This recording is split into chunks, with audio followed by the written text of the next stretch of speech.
particular hui was set up by New Zealanders for a Democratic Economy, NZDE, who have been behind the other two as well, and co-chair of NZDE, Harry Robson, is actually in Wellington this evening, so is unable to be here, but that's all right. I will take care of proceedings. Can you hear down the back okay? All good? Thank you. First up this evening, we have Dick Werry, who will be speaking to us. By way of introduction, Dick has recently edited a book, Privatisation and Plunder, and he will talk a little bit about being able to access that book. It is for purchase, but it talks a lot about the things that we have been talking about, and that is how those assets, that infrastructure, all of those resources that were developed with taxpayers' money and ratepayers' money is at threat of being privatised. How it has been privatised in the past, and this amounts to no more than plunder of resources that belong to the people of New Zealand. And so we feel very privileged to have Dick with us tonight to talk to us about his book and these topics, which are of such great importance, particularly at this time with a government that seems hell-bent on moving forward with a neoliberal agenda, which is now very much out of date if it was ever in vogue. So I'd like you to put a big hand together for Mr. Dick Werry.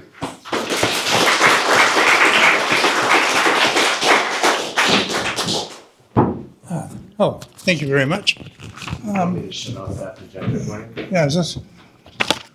Is that right? Do I have to do anything with this? Can you hear me? Yes. Oh, good.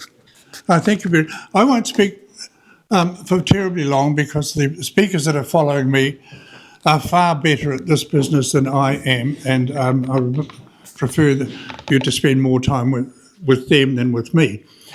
We have published the book Privatisation and Plunder, which is actually a publication of the New Zealand Fabian Society. There are copies at the back, which we would dearly like you to purchase. It's only $30, which is quite cheap. And I must say that in its first week of issuance, it was the top non-fiction selling book in the country. We had an initial run of 1,000 books, which have all been sold, and we're doing another, and we've had orders for more than 1,000 for the second run. Now that mightn't sound very much, but for a book of this type, it's most unusual, especially one that has a number of contributors such as it has. So, excuse me. The book's called Privatisation and Plunder, Neoliberalism, Its Causes, Costs and Alternatives. It is about the fight to retain the public domain, the public realm, democratic agency and civic renewal, which is the title of tonight's talk. The last time I visited Christchurch was when Council was contemplating the sale of the electricity network. That was, I think it was about, I don't know, Marty, it was about 2015, I think, wasn't it? That the Christchurch City Council had put the prospective sale of its electricity network into the 10-year plan. And of course, a whole lot of people were very hostile about that. We had written, Peter Harris and I and my friend Jim Turner had written a paper which compared the electricity network in Wellington, which had been privatised, and we compared that with the regional council's bulk water network. They both had the same boundaries. The Wellington electricity network was fully privatised in about 1995, and our calculation was based on the numbers from 1990 through to 2010. So it's a sort of a 20-year snapshot which captured the 15 years of privatisation of the network. The electricity network increased in value by 400% over that time. Its cost of running the operation and its profit line increased by 400% over that period. The regional council's bulk water network, which had exactly the same boundary, increased by 17% over that 20-year period, which is actually half the rate of inflation.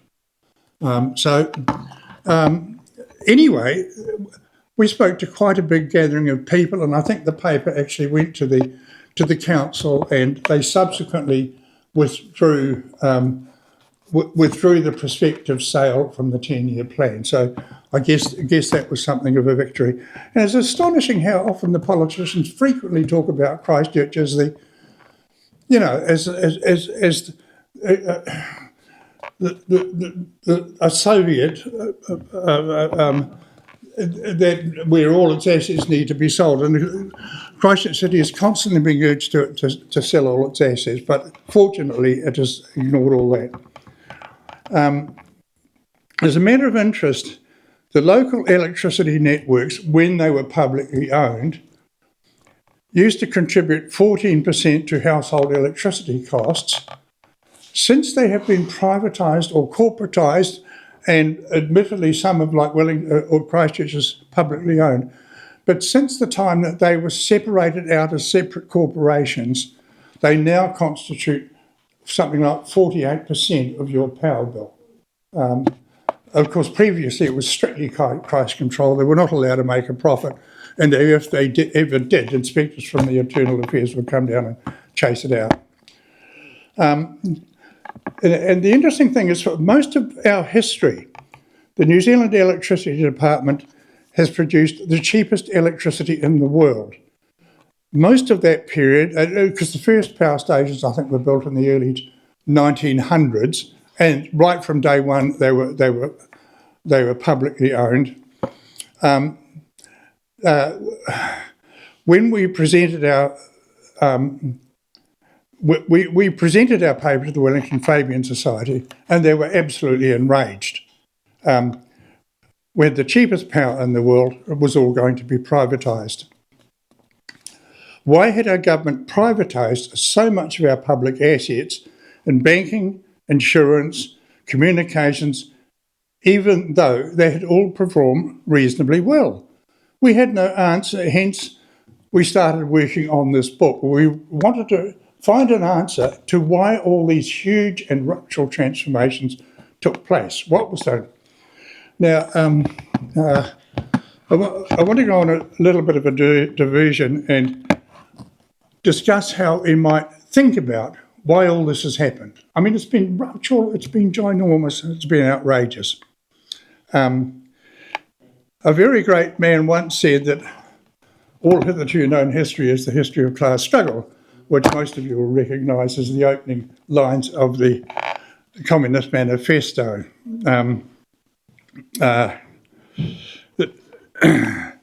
This sounds at best dogmatic and polemical, of course. It's a throwaway line but the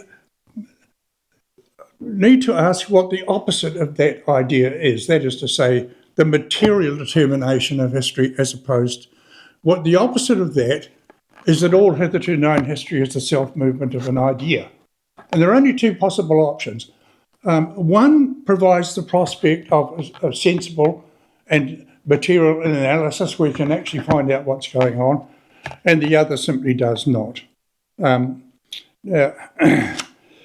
elaborate this a bit further. In his 18th Brumaire of Napoleon Bonaparte, Marx argued that the French Revolution was caused by the titanic struggle between the royal aristocracy, who needed bonded labour to survive, and the rising bourgeoisie, who needed free labour for their conditions of existence.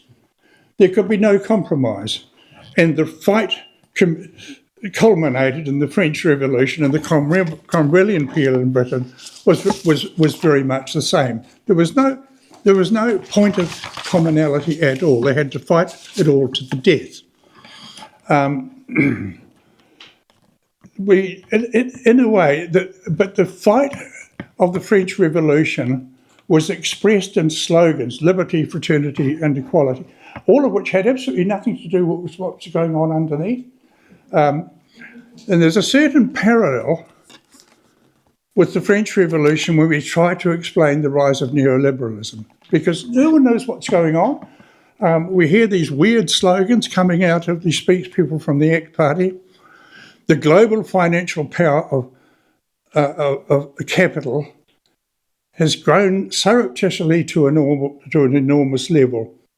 The numbers are staggering. BlackRock, for example, manages $13 trillion in assets. 13 trillion. That's half the US GDP and 15% of the world's GDP. It must be at least, well, how many times? I don't know. You divide that out as many, many tens of times, 20, 30, 40 times the size of the New Zealand government in just one corporation, asset-owning corporation. It seems to me that the weight of this capital is such that it is forced to move against the will of the social democratic state. And that's basically what's happened. That's been the agenda. In his polemical work on imperialism, Lenin said that this new level of capital accumulation is a process of natural history. And there's just simply no way we can go back to the way we were. I know that within the Labour Party there was a call for Grant Robinson at one of the conferences to purchase the Westpac Bank. He said, look, I'm sorry, I haven't got to spare a couple of $1 trillion to do it. And there have been various remits saying, let's get back, let's renationalise our electricity. The money that required to do that is just so ginormous, and the consequences of it are huge. And I remember once making a submission on a peculiar piece of legislation to the Select Committee on what was then called the Taxation Base Erosion Profit Shifting Bill. Don't need to worry about the title. I don't think anybody understood it. But what it was about the fact that large corporations lent money to their subsidiary in New Zealand and adjusted their profit line through the interest rates of the loan from the parent to the subsidiary. And that had happened hugely with Wellington Electricity, which is Cheung Kong Holdings, which is partly state-owned in the sense that it's half owned by the Shanghai City Council. I don't know if that's helpful at all, but it's just the wrong country that owns it. But we made submissions on this piece of legislation because they purchased Wellington Electricity with two loan lots. They paid $800 million for it.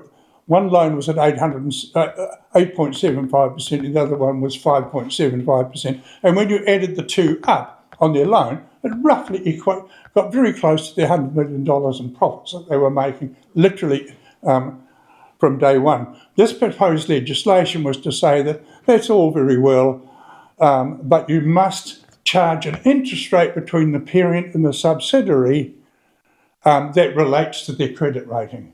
And in the case of Wellington Electricity, it meant they'd have to pay a little bit of tax, but it wasn't all that. Now, I was an old friend of mine, Bill Sheet, who was a Tory from way back, and he was really angry and started banging the table and said, look, they shouldn't be getting anything like this concession at all. And Judith Collins came up to him and said, look, I'm sorry, Bill, if we did what you weren't, I just totally agree with you. Of course we should be taking a much stronger view than this. She said, but if we do what you say, the Federal Reserve will bankrupt New Zealand within a fortnight. And unfortunately, what you said was actually true.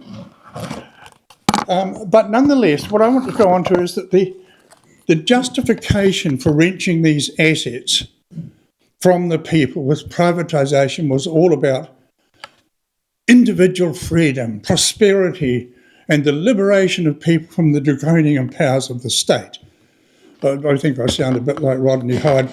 In his piece, Rentier Capitalism, Guy Standing makes it clear that the freedoms referred to by the neoliberal agenda have absolutely nothing to do with individual liberty and everything to do with the freedom of capital. In the same way, the French Revolution had nothing to do with liberty and everything to do with the exploitation of free labour. This is why we need to undertake an intensive theoretical analysis of our new material conditions of existence. That's where we need to start. In the book, Bill Rosenberg discusses privatisation and rising inequality. This will make you angry. Brett Christopher's contribution, and he's a professor of economics at Uppsala University in Sweden, and he talks about how asset management rules our lives and what we can do about it. He insists that the public sector must reclaim a much stronger role in the managing essential services. I mean, Macquarie's Bank, there was a spokesperson, I read somewhere that a spokesperson from the bank had said that we affect the lives of 2 billion people and they don't even know about it. Max Harris and Jacqueline Paul have contributed the proposal to form a Ministry of Green Works, which is designed to address the housing shortage using our own forces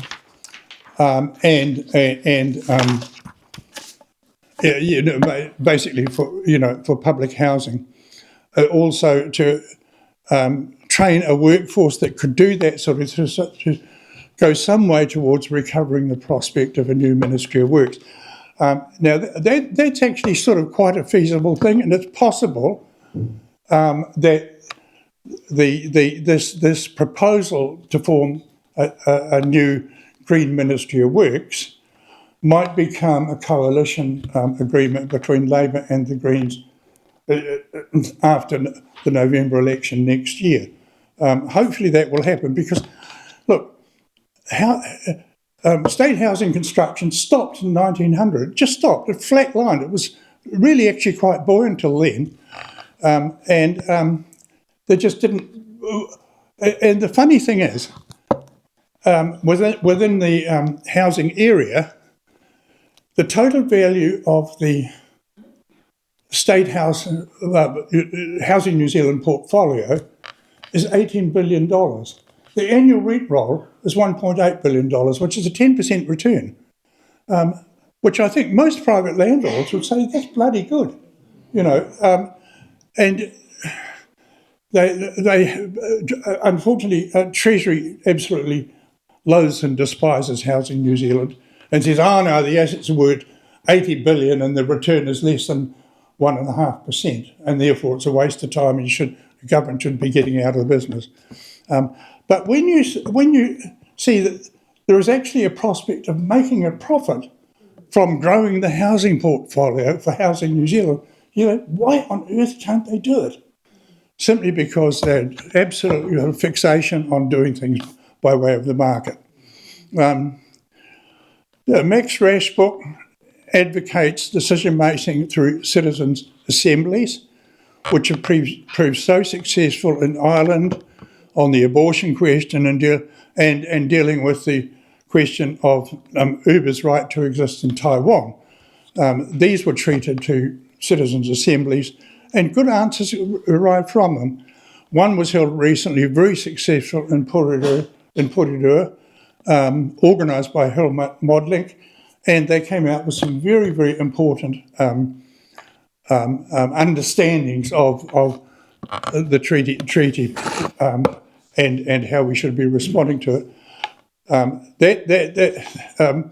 And then we have another contribution from Professor Bill Mitchell of Newcastle University in Australia, who advances the prospect of modern monetary theory. Now, I can't fully understand the article in the book. I'm told by economists that it's very clear, and I know that Craig and Bill will both understand it readily. So it does need a huge amount of elaboration. But that is just simply to say that if a country has sovereign control over its own currency, there's nothing to stop it from spending as much as it likes, provided the economy is able to manage that increase in funding. If it can't manage it, then it will be inflationary. Japan, for instance, which has no unemployment, no housing no homeless people, has a jet to GDP ratio, I think, of something like 300%. But it's all internal money, so apparently it doesn't matter. So I think I've gone on far enough, but I'll conclude with the need. We have a huge need for a comprehensive industrial policy. And there is an example in the past where this has happened. In the 1960s, we had a Conservative government. I think you'll all remember Keith Holyoake. Surprisingly, New Zealand was facing a huge amount of challenges then. New Zealand, the United Kingdom was about to join the European community. We had enormous energy price increases. Petrol prices escalated enormously, and the wool prices collapsed. In the mid-60s, the wool prices completely collapsed. And it meant that the New Zealand government, and in this case, had to develop a very, very comprehensive industrial policy. So Holyoake, at the time, formed the Rural Bank, the Development Finance Corporation, the Development Finance Corporation. We also built the Marsden Point oil refinery, and as an add-on, started the process of getting ACC and the domestic purposes benefit, which you had implemented. So these sorts of things can be done, and anyway. But I really need to emphasise that what we do need is in a very, very intensive theoretical elaboration of what's actually going on in the world and what we might do to address it. So thank you very much. All done.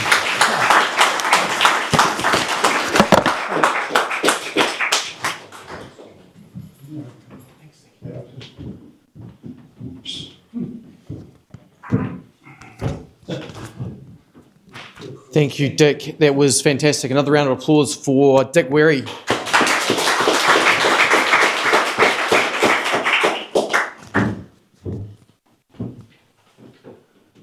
A nice succinct way of presenting how neoliberalism was the bourgeoisie's revolution, basically, to get back what they had lost. Yeah. And we're still reeling from the consequences of that. A lot of fantastic data and facts to back up these arguments in the book. So check it out. Privatisation and plunder. Thank you, Dick. Really appreciate that, your contribution. And also you mentioned someone else will be speaking to us later this evening. But before we get to that, our next speaker is Mr. Mark or Lord Mark Wilson, who's speaking to us he's had a lot to do with what's happening down at the port in Littleton and its consequent knock-on effects. And we've heard a little bit about that in the news quite recently with the increase in container prices and so on because of actions that the port company is taking in relation to workers. But Mark's going to talk to us some more about that. Mark is heavily involved with RMTU, and so he knows firsthand what's going on. So I hand the time over to Mark Wilson. Yeah, hi everyone. Actually, just before I start, I'd like to say thank you to NZDE for organising this. RMTU's had a bit to do with NZDE, and also thank NZDE and COA for quite a successful. Can you phone off? Quite a successful council campaign to inform the Republic of Christchurch on what is actually good for our people, our future, and just the Christchurch city as a whole. So as Nathan alluded to, I'll focus a little bit more on almost really what sort of happens or what has happened after a very I don't want to say neoliberal, but a very unabashedly confident CCHL board who were empowered by a Northington report that really encouraged asset sales, and so we have some management in place now who were put in place during that time, and things have changed. So, so as Nathan mentioned, I'm from the RMTU. I'm the branch secretary there. I've been branch secretary for 3 years. I thought I might just run through a high-level sort of sequence of events since I took over from Heine Binnick, that role. So Heine basically called me up when I was unloading a trailer full of cement or concrete, and he got me at a very vulnerable moment, and I said yes to be the branch secretary. I didn't have any idea what was in store for me for these 3 years that I've gone through. But when I took over RMTU, or running the union, at LPC, the work culture was actually improving. It was on the back of the Maria Dew report, and also a take report, like an investigative committee. The Transport Authority. I can't even remember. Okay, Transport. Yep. Yeah. Just any questions, ask Marnie. The take report, and that was to do with Don Grant, a work colleague, passing away on a coal vessel. The take report and the Northington report had a whole bunch of recommendations, a lot of them aligned with something that we actually had implemented and had agreed to. It was called HPHE, High Performance, High Engagement. Now, HPHE was something that Roger Gray brought in when he came over from, he actually came from Australia. He came via Air New Zealand, and then he took over at LPC, implemented HPHE. All the unions signed up to it, apart from the Guild, the Guild of the Merchant Services Guild, and they essentially operate tugs and are the pilots that go out and bring the vessels in, stop them crashing in Diamond Harbour. They were also going to sign up with HPHE as well. Just needed a bit more time to work out a few things there. However, that was the setting. I took over the RMTU, running the union, and what I didn't really recognise at the time was that bargaining was around the corner, and there were also some very dark clouds on the horizon. Early 2022, we started bargaining for some of our various collectives. The major one is our main collective, dealing with the container terminal operations, covers about 180 workers or so, and MUNS is about the same, maybe a little bit larger. They also negotiate at the same time as well. So our main collective took 6 months to negotiate. That wasn't necessarily indicative of fractious negotiations. It was a very thorough negotiation, and also a complex negotiation with another union on site and negotiating at the same time. Complexity. That's what Littleton Port actually is sometimes. So towards the middle of 2022, before we'd signed our collective, we became aware that the CCHL, the overarching governance of our public infrastructure, public assets, was pushing the Northington report, advising council to effectively sell assets or divest.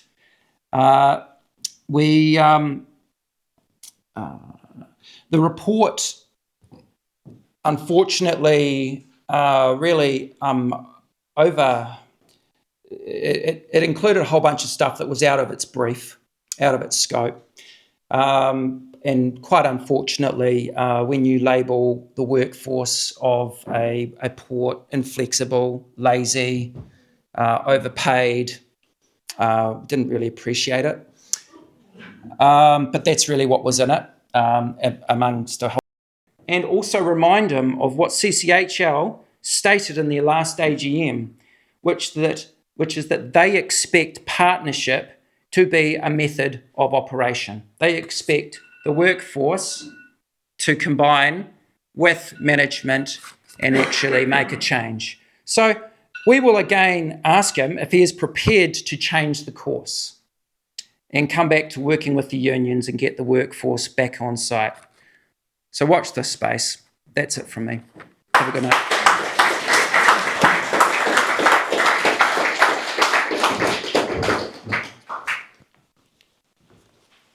Thanks, Mark. You're a man who quite literally is tearing your hair out. It's gone. It's gone. Where's it gone? Grubby Graham's got it. All right. Thank you so much for explaining some of the key details that are really going on down at the port. That, you know, we're seeing some of the results in the news, but good to have a first-hand eyewitness to these events speaking to us about what's really happening. Another round of applause for Mark Wilson.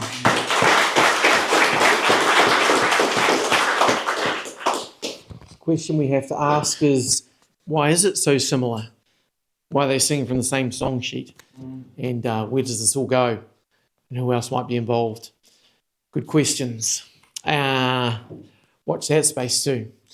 And also whether, you know, those of us who pay rates, either through rent or directly pay rates, funding expansions, etc., reclamations, etc., which might benefit other organisations. Yep, but there's a lot that could be said about that. So thank you very much, Mark. Now we're going to take a 10-minute break. Well, welcome back, everybody. That's I know 10 minutes flies when you're having fun, chatting to friends. Yep. Great ideas. But one thing that we were just talking about in the break, following on from what Mark said, is New Zealand's Democratic Economy, NZDE, been talking about something called Civic, which is Christchurch Public Infrastructure Commission. And it's about using workers and democratically elected representatives along with experts to actually take back power over publicly owned infrastructure, so that the kinds of situations that we're now seeing at Littleton can be avoided. So yes, we look forward to further discussions around that. Now, I hope you've got yourselves toileted and watered and you're ready for the next phase, because we've got some very interesting speakers coming up. Next up, all the way from Wellington, we have Bill Rosenberg, who has been an economist for the CTU, and as you heard earlier, was a contributor to privatisation and plunder as well. So without any further ado, we hand the time over to our expert, Bill Rosenberg.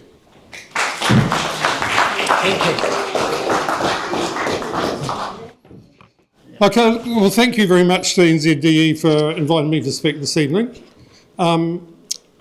As many of you here will know, looking at the grey hairs around the room, I was born in Otahi, Christchurch, and lived here for my first 59 years, so I know the regular battles over the ownership of the city's resources well. Many of you also remember, and I've heard this repeated, that in the 1990s the city took the high ground in the face of insinuations by the neoliberal business roundtable that it was a communist state.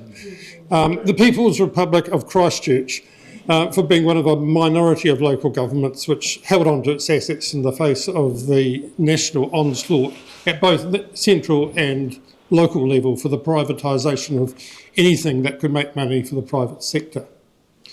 Under Mayor Vicky Buck, it adopted the title of People's Republic of Christchurch with pride and hung on to many of its assets to the benefit of future citizens of the city, such as you. And it resulted in lower rates and many other benefits. Nonetheless, many important services, including bus services and waste collection, were put out to contract. In the 2000s, we successfully fought against the threat of the sale of the Port of Lyttelton. Unfortunately, history doesn't just rhyme, it does repeat. And so congratulations for seeing the latest threats off. But as Mark has just shown, that doesn't solve all problems. There's more to be done. And now we're seeing the potential for yet more asset sales in the wake of the huge reorganisation of local government that the central government recently announced. And maybe Craig will be talking about that a bit? I don't know. No, okay, right. Well, anyway, bear that in mind. This evening, I don't want to relive those old campaigns. Instead, I want to talk about why a local government might want to hold on to its assets in order to develop its own economy, society and environment. Publicly owned and controlled assets can play a vital role in this.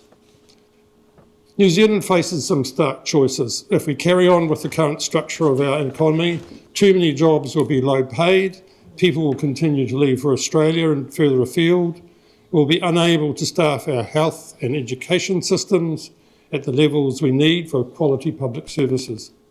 Skills shortages will plague private sector industries.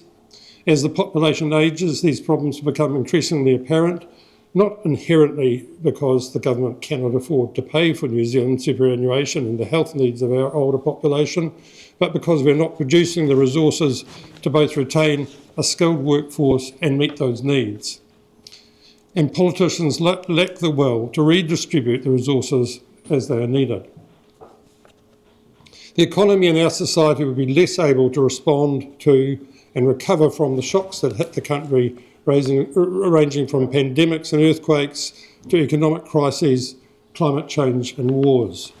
It will be more difficult to respond positively to rapid technological change, such as artificial intelligence.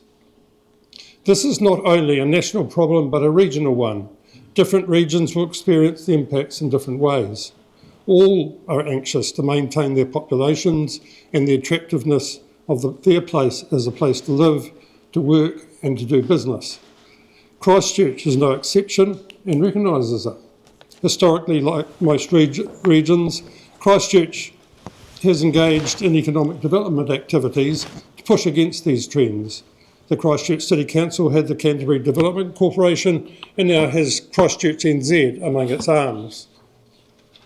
The method many countries and regions have used to change the structure of their economy, the industries that drive it and the role of government is what we call industry policy. It was how most of the high-income countries bootstrapped themselves out of agriculture. There are at least as many variations as there are countries, and perhaps even more than that.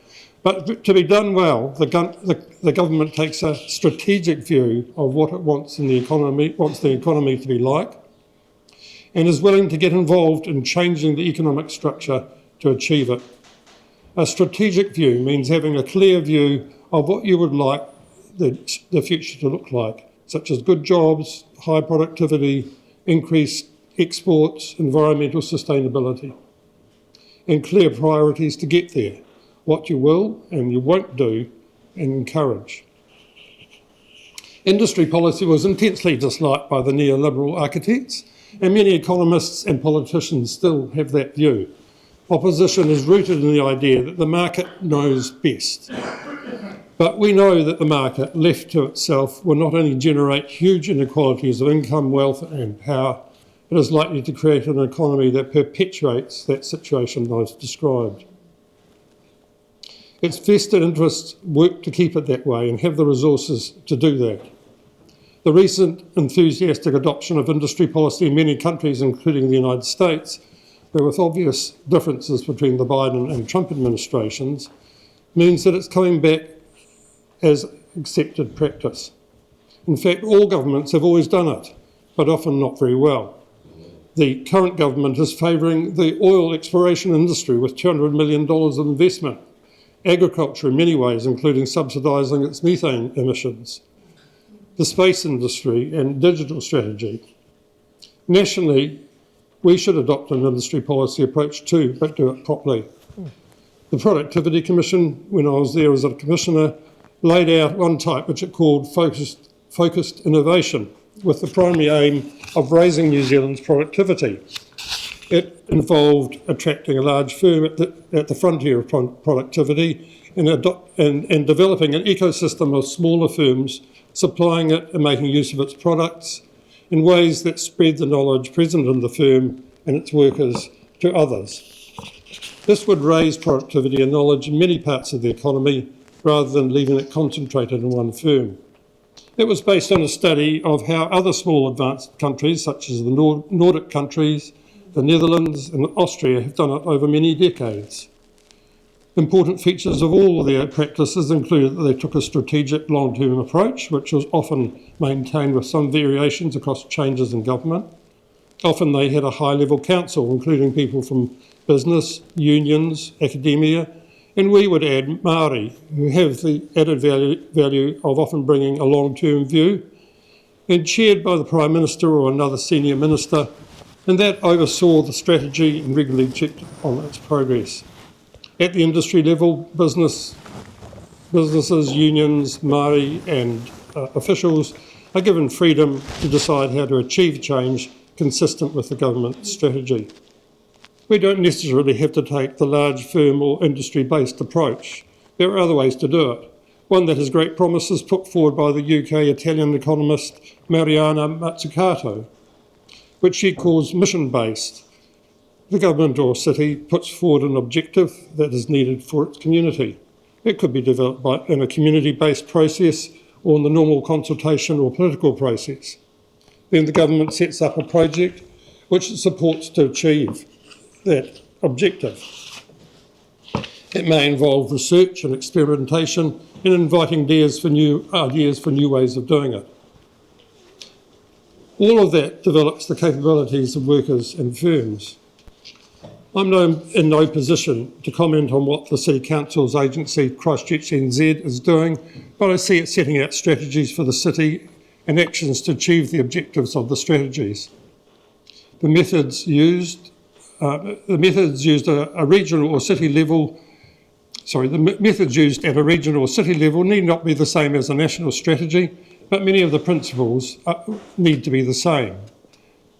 A strategic and long-term view, a process that engages with the whole community so that they feel ownership of the process, and a strategy is given the best chance to survive changes in councillors and mayors from election to election.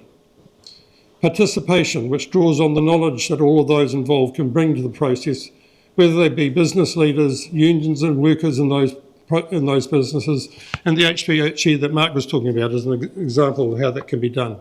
Local hapu and iwi, elected representatives, city officials, or experts such as from the universities and Ara Institute. People must be supported through the changes that development brings about.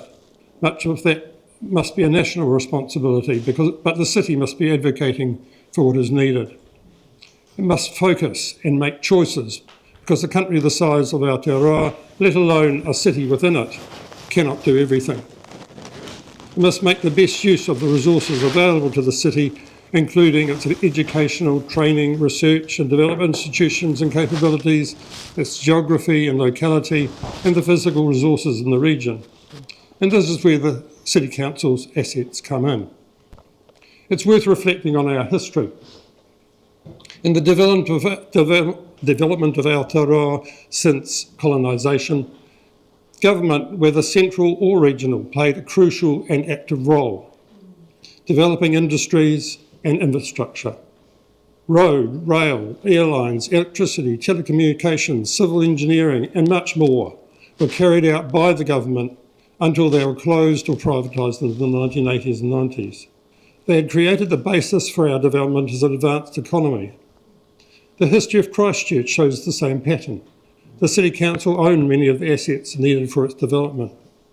We can and should be ready to do the same now, especially in the areas that are critical for our economy and society. It's remarkable to see Trump taking government shareholdings in large firms he views as critical. The California state government selling insulin to undercut the pharmaceutical companies, and Mamdani in New York proposing government-owned supermarket competition. The value of publicly owned assets is not only or even mainly the financial returns they bring. It is the usefulness of them to the community and to the development of the local economy. The excellent survey carried out by NZDE showed that is what the people of Christchurch think too. They want their council to own its operations and assets in order to improve their lives rather than simply make maximum profit. If the council-owned operations' principal objective is to operate as a successful business that has maximised profits, then their ability to create the greatest economic and community benefits is hampered. Indirect ownership through Christchurch City Holdings is another barrier, and Nath was just talking about that point. So what's the potential? Here's just some examples. Low-cost electricity makes for a healthier community, an attractive place to live, and an attractive place to set up a business.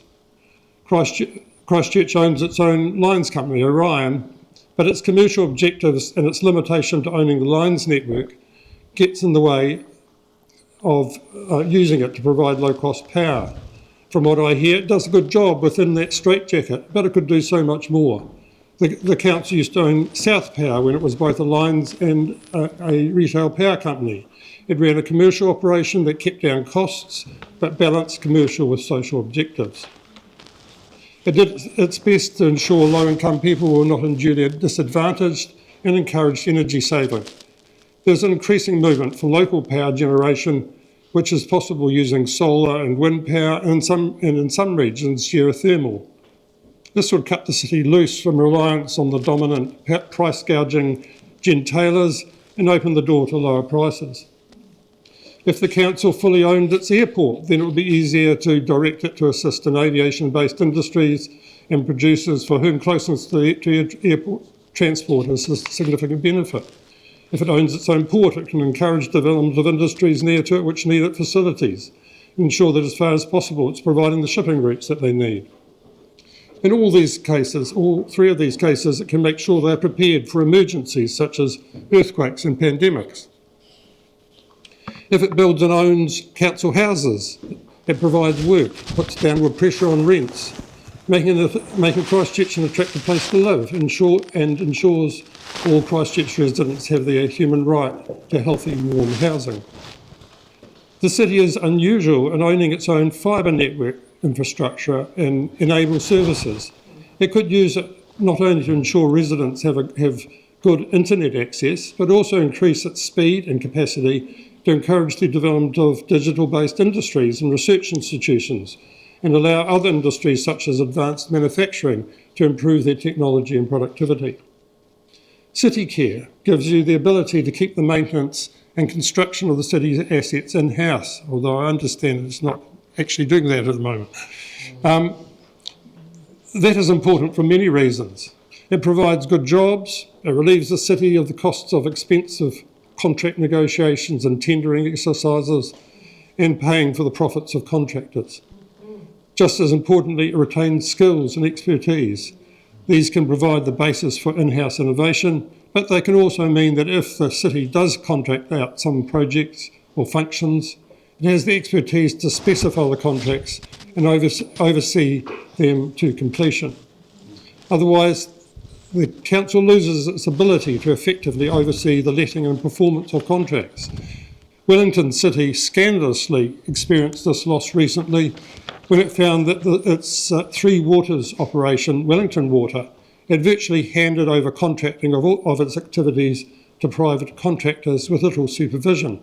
It had lost the ability to supervise them, and they were overpaid by $5 million or more. The council can, of course, go further and provide purpose-built facilities to attract particular industries to the city, and can help to bring together teams to work to assist their development. I probably don't need to add that a successful development strategy will encourage the development not only of other firms which provide goods and services to the new industries and use or market their products or services, but can also strengthen public facilities such as schools, polytechnics and universities. These institutions can be encouraged to provide courses that educate and train workers for the industries. They can provide research to speed up industry's development if there are effective coordination and liaison links between firms and researchers. City-owned assets can therefore be a powerful and key component of a development strategy, attracting high productivity, high-wage jobs and attracting newcomers to the city while taking care of your people and your environment. They maintain within the City Council the expertise needed for future developments, and for overseeing those operations it does decide to contract out. They're a key part of Christchurch being a good place to live. Thank you.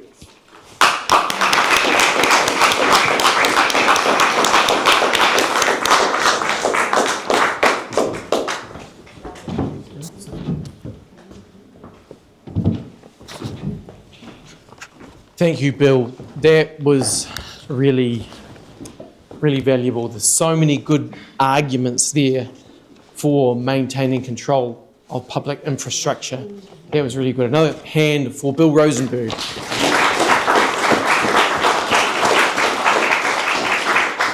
When you mentioned, this government's doing, I kind of thought the kind of attitude seems to be if you can't control it, then get rid of it. Mm-hmm.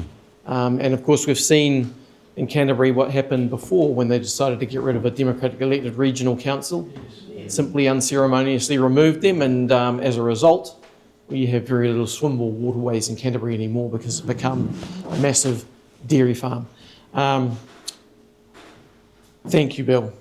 Good reminder of the changes that we've seen and that they haven't been good. I remember Max Bradford, Minister for Energy, I think he was in 1990, saying, well, deregulating power is going to be the best thing for consumers. Right. Couldn't trust them then, can't trust them now. But thank you for those reminders. Really, really timely and relevant. Our final speaker for this evening, after which we will have a small break and then a Q&A session. So you can ask your burning questions then. But our final speaker is Mr. Craig Renney, who is economist currently for the CTU. He's spoken to us before, and he has a very relevant example from the UK with the Scottish National Investment Bank, and how building on what Bill's talked about with the kind of benefit we gain from having public assets controlled by public interests is and what can be done with infrastructure that is maintained in public control. And so I'd like to, a big round of applause and hand the time over to Mr. Craig Renney. Thank you. Why retaining public asset matters. For those of you who don't know me, my name is Craig Renney. I'm the Economist and Director of Policy at the New Zealand Council of Trade Unions, Te Kawe Kaimahi. For absolute full disclosure, I'm also the candidate for Labour in Wellington Bays in 2026, just before anybody asks any questions. But everything I say here today is as the CTU economist. It wouldn't make any difference, to be frank, but just for absolute clarity, I'm speaking as the CTU economist here today. Now, it's going to get romantic all of a sudden. There you go.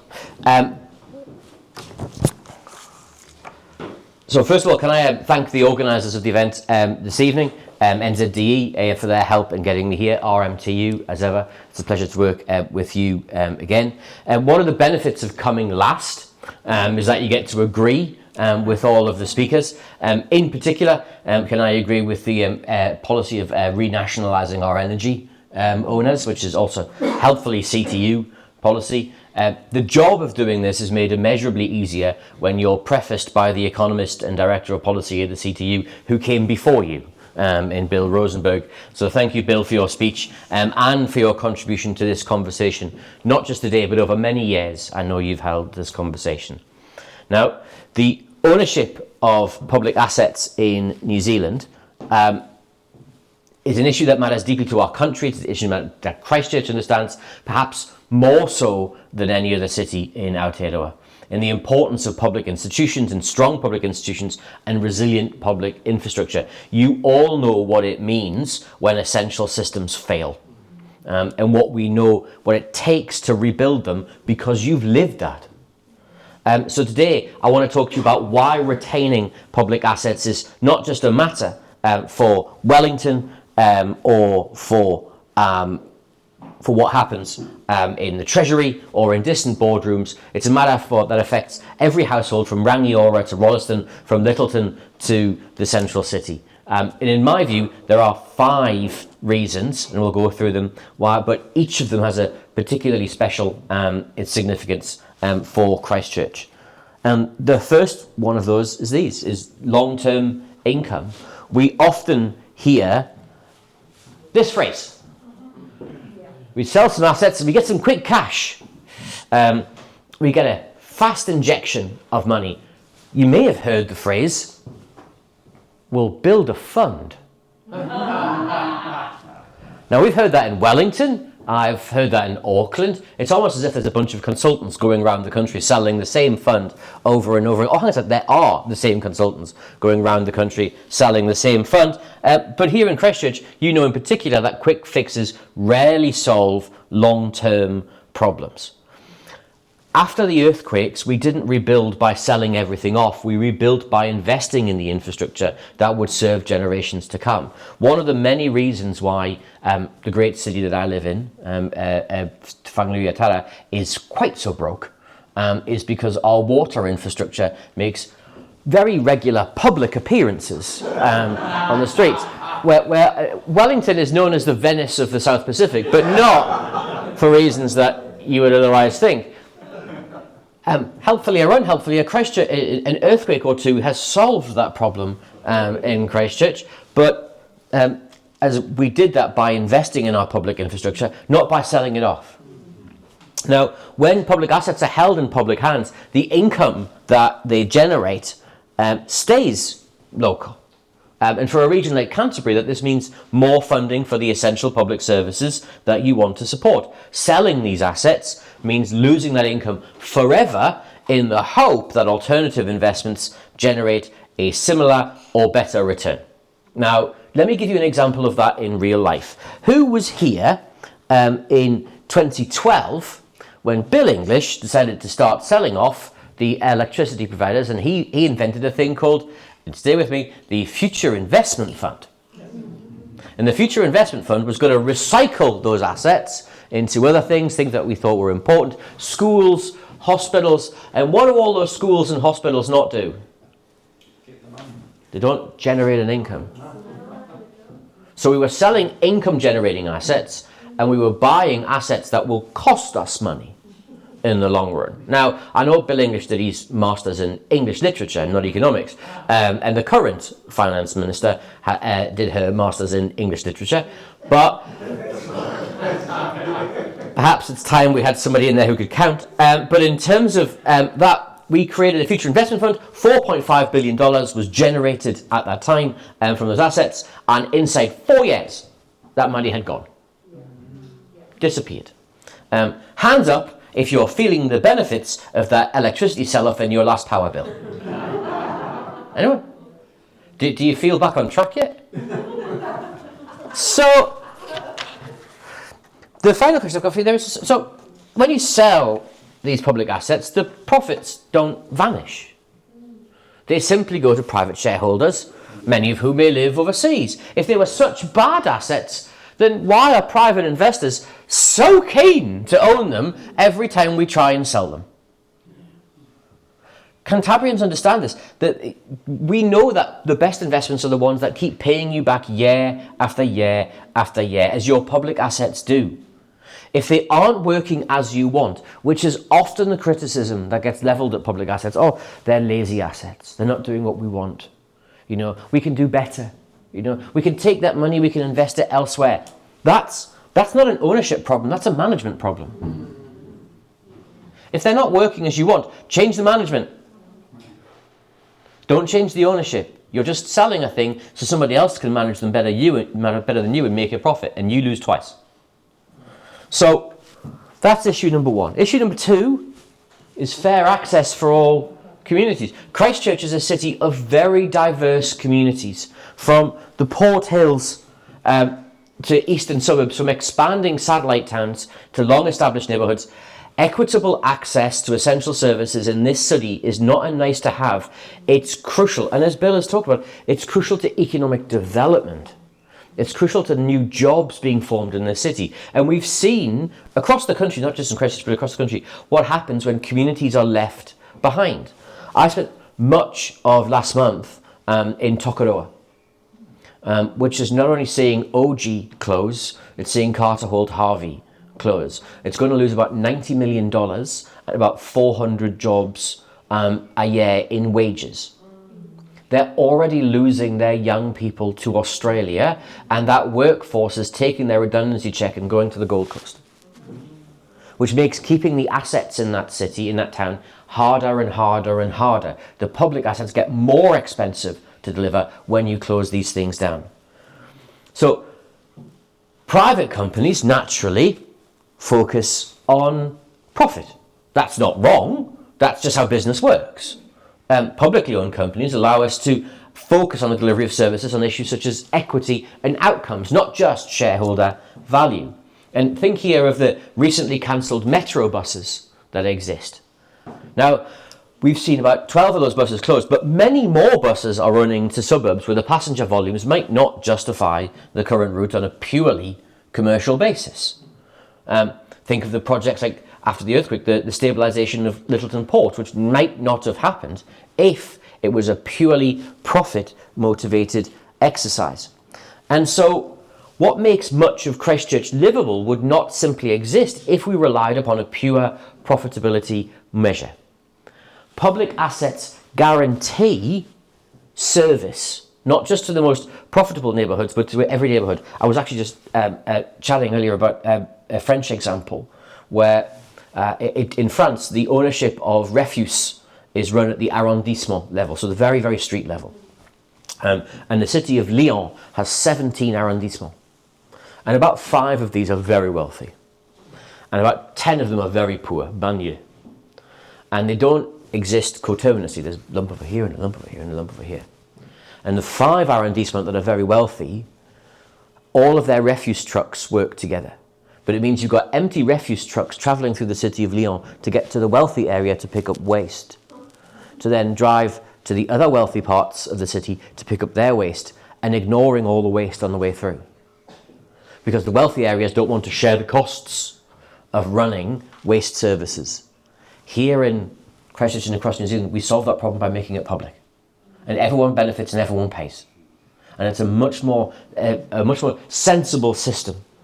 Now, the third aspect of this, when the IT works, is about keeping control. Christchurch knows the value of local control. As you've just said, you know what happens when a suite of local politicians are simply disappeared as a consequence. Decisions about land, building priorities, infrastructure, all require coordination across councils, communities and across government. Christchurch has witnessed firsthand the importance of having critical systems managed by institutions accountable to the local residents, to local people, not to distant investors.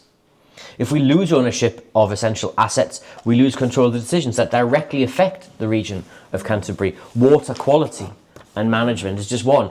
Electricity reliability. If you find yourself in other parts of the country, the electricity isn't quite as reliable as it is here in Christchurch. Particularly further south in Otago, where they've got thousands of dud electricity poles that still need replacing, and through Aurora. Port operations, telecommunications infrastructure, public transport design. Imagine trying to negotiate our future disaster recovery or climate resilience, because none of us is getting away from climate change anytime soon, with a multinational shareholder group whose primary interest is dividends, not community well-being. Public ownership ensures that, public ownership ensures that decisions affecting Canterbury are made in Canterbury's interests. You retain economic control at a level where it matters most. Now, number 4 of this, and I'm going to explain this to you, is resilience. And if any region understands resilience, it's yours. You know how much you rely upon robust infrastructure. And during times of crisis, whether those be earthquakes, floods, fires, or future climate changes, public ownership gives government and councils the ability to act decisively for the public good. Now, let me give you an example of that outside of Christchurch. I live in Wellington, and unfortunately, we had a boarding house called Loafers Lodge. There are 8 men who are dead as a consequence of our inability to get our act together and build sufficient housing and to regulate the quality of sufficient housing. That Loafers Lodge and the owners of that are currently up before the magistrate, before the court, so I could be slightly careful what I say in front of a camera. But they're up for manslaughter charges because there weren't the sprinklers, there weren't the fire doors. Those men didn't need to die if that property had been up to standard. When we run public assets properly, people don't die. And Loafers Lodge, which by the way is still an empty, fire-ridden shell in Newtown, is a living testament to the lack of public assets. We've stopped building Kainga Ora housing in Wellington. We have a council who is flat broke, and Te Toi Mahana is flat broke and it can't build the housing it needs to build. We have empty Kainga Ora housing across the city that can't be repaired because the government's pulled the funding. So we know what that means, and in resilience in the city, private firms will always prioritise short-term returns. And let me give you the example of the electricity market example of that. Every year before privatisation in 2012, investment in new plant and equipment and new generation, capital investment, exceeded dividends to the shareholder, which was the government. Every year since privatisation, dividends now exceed investment in electricity generation. We generate exactly the same amount of electricity as we did 10 years ago. 44,000 gigawatt hours. The population during that period of time has gone up by 1 million. GDP is 30% larger. Each one of you on a GDP per capita basis, on a per capita basis, is using 13% less electricity than you were 10 years ago. Despite the fact that we have a 10,000% increase in the number of electric cars. We use more electricity in our homes, more heat pumps. Everything from robot hoovers to air conditioning units are now much more common in our areas, to iPads, right? But we're all using less electricity. How's that the case? Because our electricity market is actively de-industrialising our economy. We're spending 70% less electricity in paper and pulp manufacturing, 50% less in chemicals, 30% less in steel. We are de-industrialising as a consequence of our lack of public ownership of those assets. And put simply, Christchurch needs markets that work for its local residents, not for those overseas shareholders. Now, finally, public assets are about protecting future Cantabrians, protecting future generations. Every Cantabrian knows the importance of thinking ahead, about always having a plan. Selling assets is easy, buying them back is costly, if not impossible. Rebuilding them, if we ever needed to buy them back, is often incredibly expensive, almost impossible. Many countries have learned this lesson incredibly painfully. And let me give you the example of where I'm from in the UK, Thames Water. Thames Water was privatised in 1992 by what I can only describe as the John Major government of the time. It's since taken billions and billions and billions of pounds of dividends for shareholders since privatisation. In the last 6 months alone, it made $1 billion New Zealand dollars in profit. It's now more than $35 billion New Zealand dollars in debt. Yet it regularly pumps raw sewage into the Thames and fails every environmental standard that exists. But that's okay, because after Brexit, We got rid of the environmental standards. You can't fail an environmental standard that doesn't exist.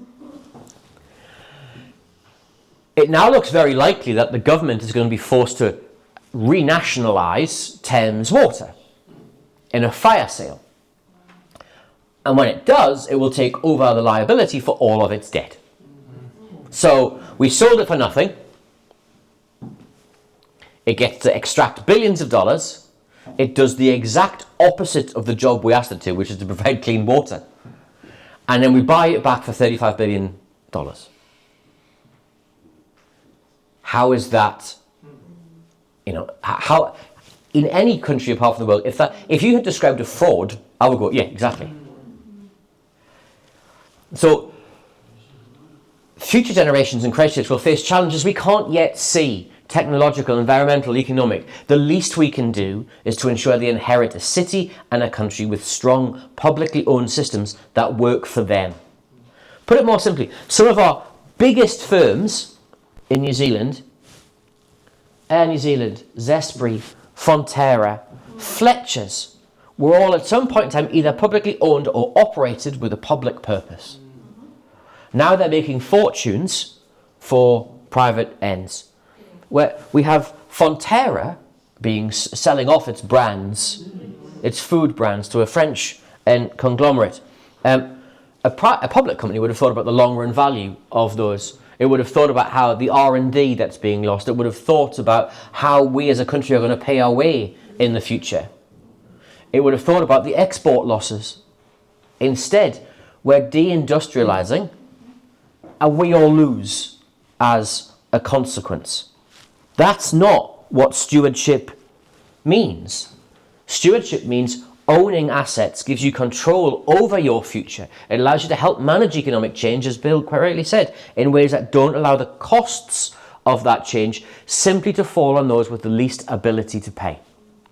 It means not becoming prey to it, and there's a pretentious term we use in economics, and I do apologise, called path dependency, where you end up with small industries. You become reliant upon those industries, which means you invest in those industries, which means you have to have those industries. You can't invest elsewhere. You can't do other things. In New Zealand, we've become path dependent on milk and dairy products. We've become path dependent upon timber and horticulture, agriculture. We've become path dependent upon selling, at the moment, beef to the US, which just can't get enough of our beef. We were path dependent upon tourists until COVID. But where's the advanced manufacturing? Where's the service jobs? Where's the financial services jobs? Where's the pharmaceutical jobs? Where's the other jobs? The jobs that we can lift the country's productivity with. We had a fella, I don't know if you saw the article the other day, we had a fella on the TV telling us that our main problem was that we took too long off over Christmas. And Christopher Luxon was on the radio this morning saying, there's something to this and we need to look at it. We, as a country, we spend too long off at Christmas. It's affecting our productivity. It's affecting who we are as a country. We have low productivity because we have industries. We rely upon industries that don't respond to productivity change. We have low productivity because we don't invest in our country. Jacinda said, be kind. And so the timer. So that's what stewardship means. Why does this matter for Christchurch? This matters for Christchurch because after 2011, public institutions restored the city, not private investors. They acted based upon need, not upon profits. So retaining public assets is not only economically smart, it's morally right. Retaining control isn't a burden, it's a privilege to make sure we're building a better economy for our kids. Public assets give you the tools and the ability to build the Christchurch that you want, a city that's more equitable, a city that's sustainable, a city that's more resilient, a city that works for everyone, not just for shareholders.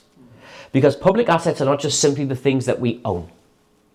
They are expressions of who we are as a country, who we are as New Zealanders. Every investment we make is a choice, and our choice illustrates our values.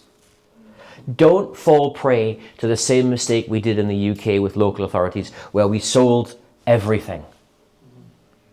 And now we own nothing, and we have exactly the same problems, only we have no levers of being able to address it. So if you want a fairer, more resilient Aotearoa, then owning public assets is not just the right choice, but particularly for Christchurch, it's the only choice that should be available to us. Thank you all so much for listening.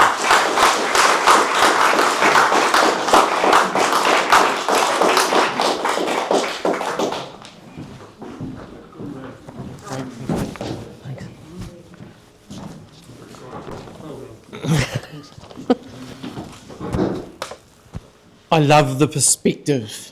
Your perspective is just so grounding, and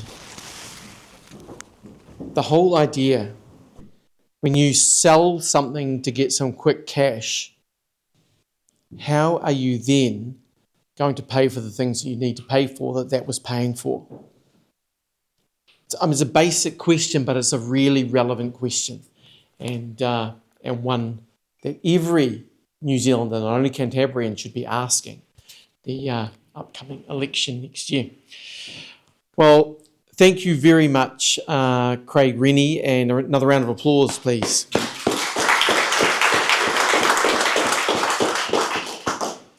And for all of those who have spoken to us this evening, thank you so much for your contribution. Round of applause for all of our speakers tonight. We now have just a 5-minute break while we set up some minor infrastructure on the stage for our Q&A, which will be coming very shortly. But if you wanted to take a wee break, stretch your legs, stretch, I said, then we'll come back for the Q&A session directly after that. Thank you. Just before we start that Q&A session, if you haven't written your name on the attendance sheet, please do so now, and don't forget that at the conclusion of this, I'll just round up, and the whole purpose of this evening is to build momentum for the things that we've been talking about tonight. So watch the socials, there will be another meeting coming up in the new year. So without further ado, Bill Rosenberg and Mark Wilson, and also we have Dick Werry and Craig Renney to answer any questions you may have. We've got about 15 minutes for this, so we won't keep you that much longer, but I think you can all agree that we've had a very interesting evening. So any questions? I do. I've got a loud voice. So you just talked about building momentum, which is great. That works. Talk about building momentum. No. So what is the next step then? You know, what can we in this room do? We presumably all agree with the points you've been making. So what are we going to do next? Good question. So the question is, what are we going to do next in order to build momentum around this? Vote Labour. Well, I was going to say, can I make a recommendation to you about 2 ticks? But in all seriousness, we've managed to see off threats to Port Littleton Port over and over again. We've seen off threats at Wellington Airport to be for the last of the shares to be sold. At Ports of Auckland, we saw off the threat there. It's a constant job of vigilance to stop those threats. But then it's also about building the social license for how do we bring more assets back into public ownership? How do we demonstrate the values that we want to see? And that, unfortunately, means a couple of things. One, it means electing governments that share similar values, and electing people who share similar values to you about owning public assets, about solving those problems and not privatising those assets. And 2 is constantly pushing back every time we keep being told there is no alternative. Because there is an alternative. The millisecond someone tells you that something has to be done that way, that's a statement of faith rather than a statement of truth in economics. And so our job is unfortunately to constantly do that so that others behind us can then keep that fight going, because there's always going to be this tension, and our job is to help do that. But we're in a good place right now. But if there is a the National Party has already said that if it's re-elected in 2026, it will be re-examining public assets for ownership. The Treasury has already been instructed to go through all of the public assets and earmark those it would like to see brought forward for privatisation. So without turning this into a party political broadcast, there are some really simple choices available to us. And if we want to protect those assets, we've got a job of work to do in the about 340 days we have until the next election. But I just think we have to go beyond politics, surely. You know, even within the other parties, there are people within those parties that would agree with a lot of what has been said tonight. So how do we capitalise on that and bring it all together so it sits outside of politics? That's what I think needs to happen. Yes, look, I think you're quite right there. Both the Clark government and the Ardern government were very faithful caretakers of the neoliberal movement, and that they took no action in spite of to fight against it, and they took very little, apart from a handful of things. I mean, the fair pay agreements was a very big step forward, but apart from that, they really managed the economy on the basis of taking care of what had been undertaken by the neoliberal movement. What I think we do have to have a government that's going to seek, to develop a very significant industrial policy. Those industrial policies should include regaining public assets where it's possible and growing into new ones. Now, I think First Union was the one that was responsible for the huge amount of research that was done on the Green Ministry of Works. It's literally a no-brainer that we should have a Ministry of Works that could easily can save huge amounts of money. You can build a housing infrastructure and manage things like railway. It should always be done with own forces and enhance the public ownership. So anyway, there we are. I'll just speak very quickly. Just at a local level, because obviously we're talking a little bit nationally, at a local level, obviously, we've talked about how Christchurch retains ownership of its public infrastructure, and we were successful. A lot of people here were successful in mobilising voters in the local election. However, what stood out for me was that it was amazing how many voters we were just relying on them to turn up and vote, and a lot of those people are getting older. So what I would say to you is that we really need to be looking at encouraging and educating the younger people at how important it is for this public infrastructure. Maybe it's public transport, maybe it's other things that are a bit more tangible for them.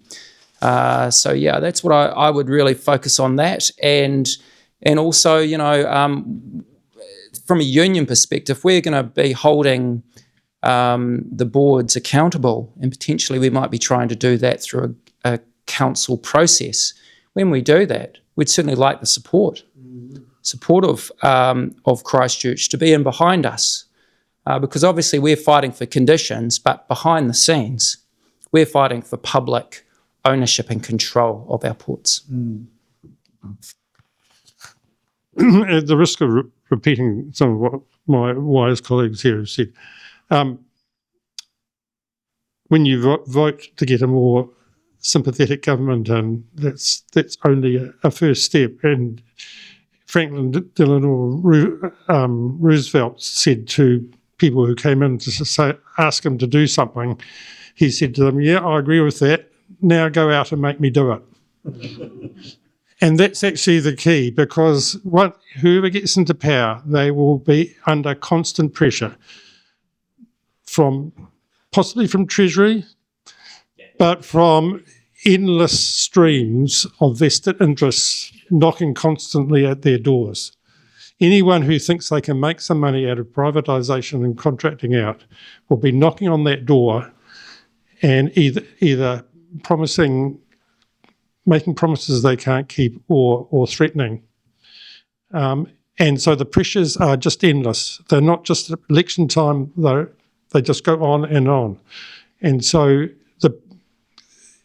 we have to provide that counterweight. We have to be saying constantly, that's not what the people want.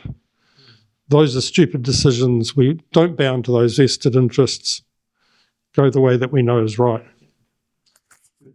Those are good answers. And I'd just say, like, as a Labour Party member myself, full disclosure, the people in New Zealand need good choices, right? And so they need parties to vote for who are openly, actively and transparently calling out neoliberalism and saying they will do things differently. I like what was said before about that you said, Dick, that, you know, when Labour was last in government, particularly under the good Harry, particularly, you know, during the Clark administration, you know, instead of actively, and, you know, Labour had an absolute majority under MMP, right? They could have taken steps to completely undermine that system, but were too afraid to. Need to act with courage, and New Zealanders need to hear that message and demand it. But we've heard demand it of our politicians to act with courage rather than cowardice, bending to corporate interests. Yep. Do we have any more questions over here? Yeah, so many things that I want to ask you about, but I suppose from what you've just said, I mean, you mentioned BlackRock and these, you know, multinational venture capitalists, you know, hedge fund managers, and actually those are the sort of forces that we're up against. Mm-hmm. Yep. You know, this is not like a local issue as such. You know, it's symptomatic of you know, the globalization of, you know, of imperialism, of which New Zealand is a active member. So actually, you need to take a stand against those people too. And I'm not sure that any national party, by which I mean a political party operating at that level, has the balls to do that. To be quite honest. Yeah. Yep. So good question.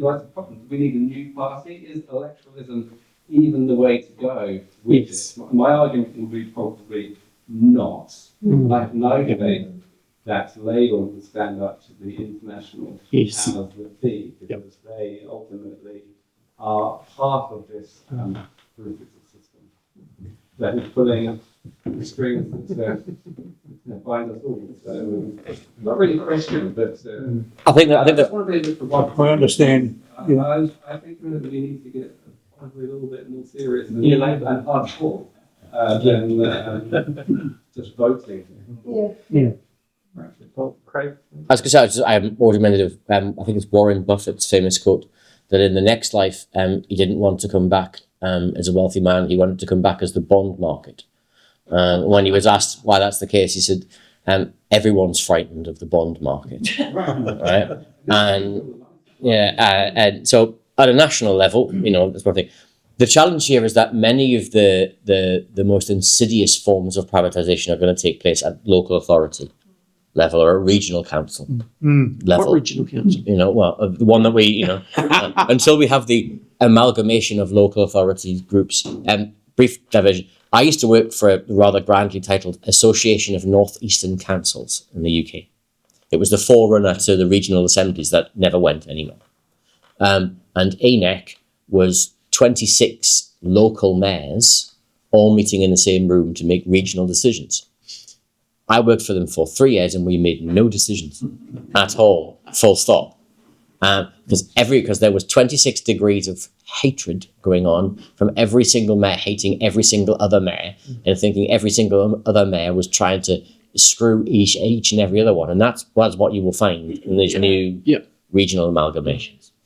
I think, and the challenge there at a local level is to say, how do we push back against those forms? And in Wellington, we did that quite successfully with the airport because the council was convinced that it could take the money that it was going to get from the shares, invest it with BlackRock or State Street or somebody else for free. there were no costs, that this was fine. As if, that you were going to they were still going to have control and, importantly, liquidity over that cash. That this money was going to be ethically invested. That this money was going to be ethically invested in things in Wellington. All of which is bananas. Yeah. Right?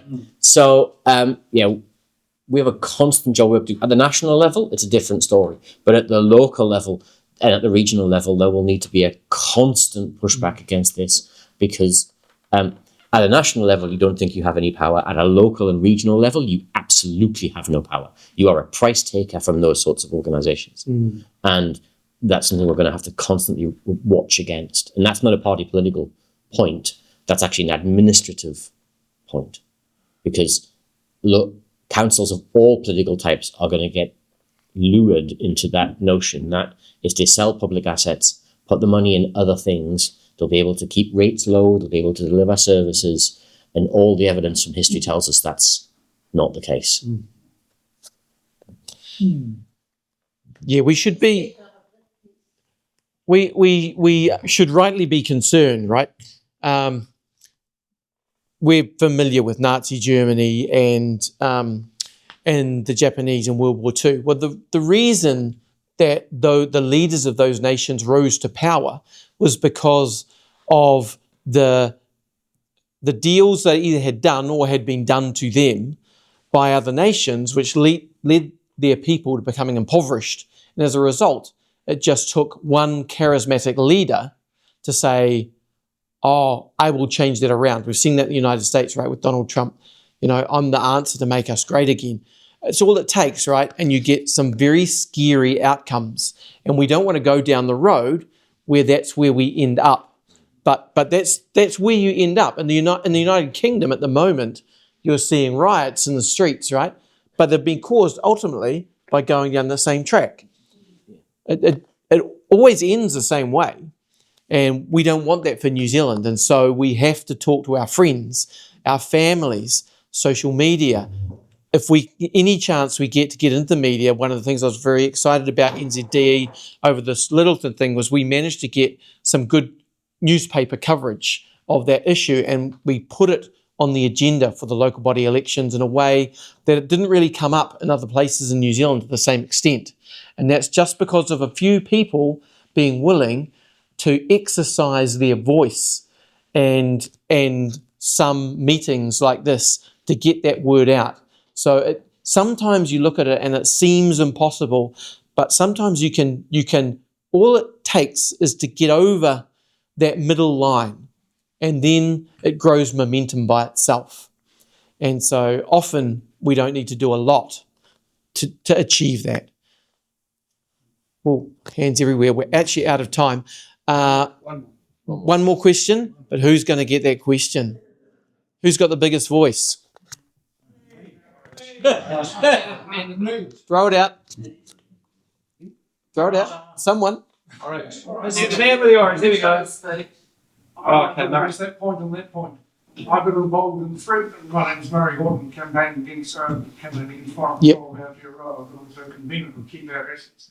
And so Bill and I have been involved in campaigns to keep assets in Christchurch. Yes. I've been through specifically to address your point. 20 years ago, an attempt by a Labour council to sell a little port company to a Hong Kong transnational corporation, defeated grassroots and photovoltaic.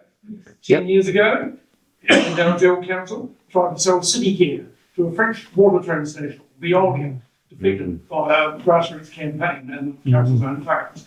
Right. This year, this council rumoured to be trying to sell the water Renewal to Dubai Post, DP Wood. They've gone. I'm told that their office has moved out of Christchurch. So the question about voting, and electoralism, so what can we do? So what we did to keep our assets, we sent a pledge to every candidate and said, sign this, saying, I won't sell assets. Yes. That stage where they're sitting in September was full of candidates holding up their certificates, all smiling. I've got a photograph. Yep. And a lot of them were very young, Yes. not old dollars. They were holding up candidates for community board, I won't sell assets. They got voted in a lot of them. It was an eternal battle front page lead story today's press. Get the press. Yep. Front page lead story today's press. We must sell asset. Front page lead story. And they 5 before that. Why? It's the government said they're going to bring in the 2 to 4% rates cap. And one of the councillors quoted on the front page of today's press, Councillor Tim Scandrett. Cheers. I'm open to thinking about it. He signed our pledge. Right. I won't sell assets. So it needs to be worked on. But Mark and I know that public pressure works very well for these guys. Because at the end of 2023, Christchurch City Holdings Limited, a holding company that operates 6 of the commercial companies for the council worth about $5 billion, they tried to pull a move at 24 hours notice for them to be given the authority to actively run the assets as opposed to simply administer 24 hours. The council vote for us and we'll run as we see fit by yourself. So Mark and the maritime unions and our guys, we mobilised a crowd that filled the debating chamber of the Christchurch City Council building and faced them down.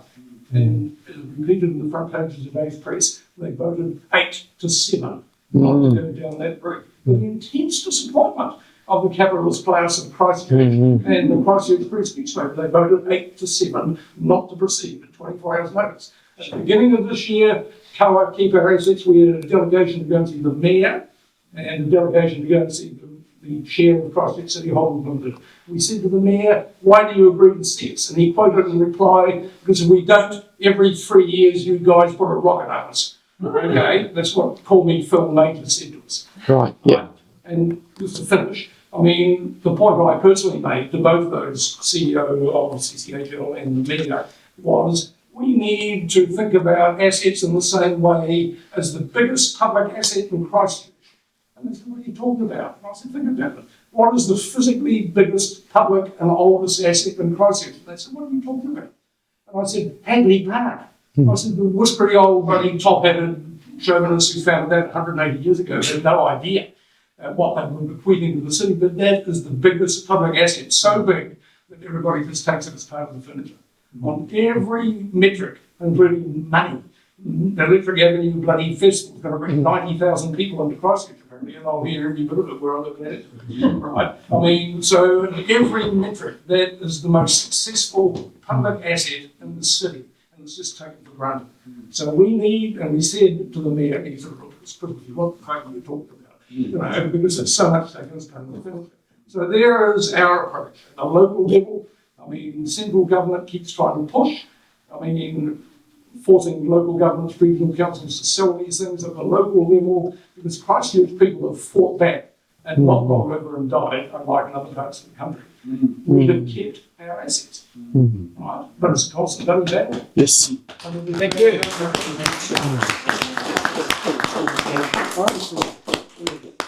Yes. Last question. It seems to me that there's 2 pathways. One is you try and reform capitalism and you make it more humane, a bit more socialist, you keep public assets. And that's the track this country has been on since the start. Yep. The only effective challenge to that was the Māori iwi, who had another system. And they didn't want this system. They wanted another system. Yes. They wanted to evolve this country in another way. Now, in 1882, King Tāwhiao, magistrate at Pirongia, laid down 500 muskets because he knew that they were outnumbered, they were outgunned. No system change here. Yep. Okay, now we're in a whole other stage of capitalism at this point, and it is global, and it's extremely fragile, and it's extremely predatory and dangerous. Yes. The question comes, are we going to just keep on this track of reform capitalism, make it a little bit better, a little bit more humane, or are there people in this country who are serious about transitioning to a much better system? Yes. And that hasn't really been addressed here. I respect and thank every speaker, including Murray's final comments there, because that is so important, but there's this other part, and that's the change of system. Any comments? I've spoken a lot. So. Okay. Look, I mean, for me and for our union, we're focused on what's winnable at the moment. And so for us, you know, we're not entering into a complete change of the system. We're trying to work within it and ensure that transparency is the main vehicle for change, because there are policies, there are good rules in place that if our elected officials actually followed them, we would be in a better place. It's just difficult for everyone to follow what is in place, and maybe it needs to be updated or changed. But that's what we're going to be looking to hold the council and maybe even, government, to the laws that they pass, and ensure that they implement them correctly in the best interests of the people. No, I sort of hear where you're coming from, and I'm reminded of Lenin's comment that we should support the Social Democrats like a rope supports a hanged man, which is not very opposite at the moment, I suppose. But dealing with your question about another party, I think the prospect of a Labour-Green alliance could actually be quite transformative, especially with Te Pāti Māori involved in that. And you remember the Jim Anderton's party was responsible for the creation of a bank. I think the main contribution, he tried to do a hell of a lot more than that, but he did at least get a nationally owned bank, however small and piddling it is. But it had at the time promise of much greater things. Paid parental leave out of that as well. Yeah, I'm reminded of, that's right, yes. I'm reminded, in 1962, there was a visit from some Soviet researchers to New Zealand. The extent of New Zealand public ownership then was huge. They expressed envy and said, we would love to achieve the degree of state ownership that you have achieved in New Zealand. We would love to achieve your progressive taxation that we can't. Neither of those things are possible within the Soviet Union. So I sort of get a bit befuddled by a left and right demarcation over these things. Anyway, that's my bit. I don't know. Thank you for your contributions. And I want to, sorry we won't take any more questions, but I did want to just address that because, and really in some closing remarks, I just finished reading a book recently called Rebel in Arms by Kenneth Roberts. It was written in the 1930s in the United States. I don't know if anyone here has read it. I thought it was fantastic. But anyway, the thing that was really interesting about, and the part I want to talk about, is it focuses on the Revolutionary War, and a couple of American soldiers are taken by sock scouts who are kind of Western First Nations people from Canada, and they're taken back there, and of course they've got their attitudes towards Native Americans and all this kind of thing. And the sock people were just deciding at that time whether to support the British and the Canadians effectively, or the Americans against them. And they decided they were going to support the British. And the reason why is because they had found out what the Americans were like to their Indigenous people. And they said, we don't want any part of supporting them. They knew that the British weren't a great deal better, but they weren't that bad.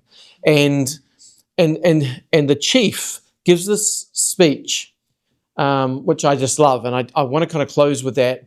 He said, I don't understand the white Western system, because in our way of thinking, if there is somebody who is hungry, we feed them. If there is someone who needs somewhere to live, we provide them with a place to stay.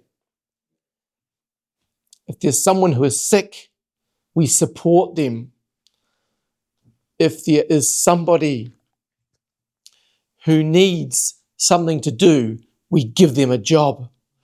And it was so basic, but so poignant, because after all, that is what government is supposed to do for all of us, because we're a part of that.